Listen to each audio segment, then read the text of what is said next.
जर बख्शा मारिया साहब मासा भी है और द पहला स्टेज भी है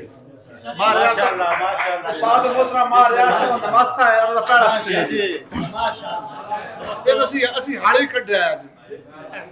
नहीं घराने दा हाली कढण वाली ते गल ही करनेगा पहला स्टेज ਦਾ पहला स्टेज अबू जर भाई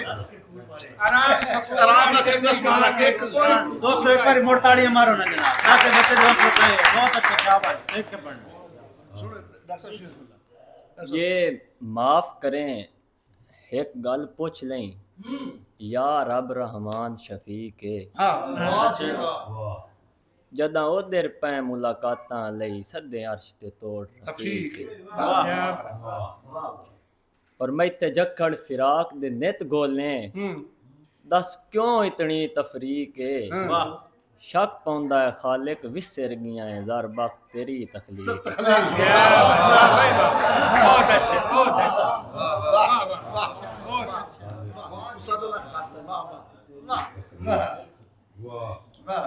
ये यार उचेरा कद होंदई मेरे सिर ते धरिया पाबे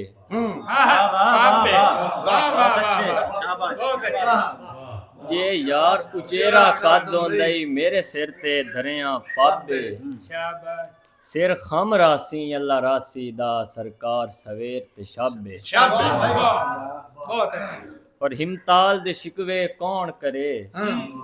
मेरा अदल करे सी रब गल्ला हां ते लिखण दा वल सिख के ज़र बख्श चसीते ला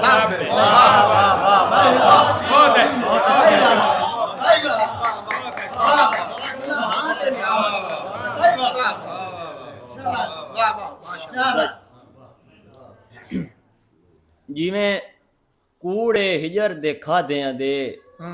कदी तन ते मास आ वैसन अच्छा वाह वाह जिवें कूड़े हिजर दे खादियां दे कदी तन ते मास आ वैसन उंजे नामुमकिन ने ठगुआं नू साडे कान एहसास आ वैसन बहुत अच्छे शाबाश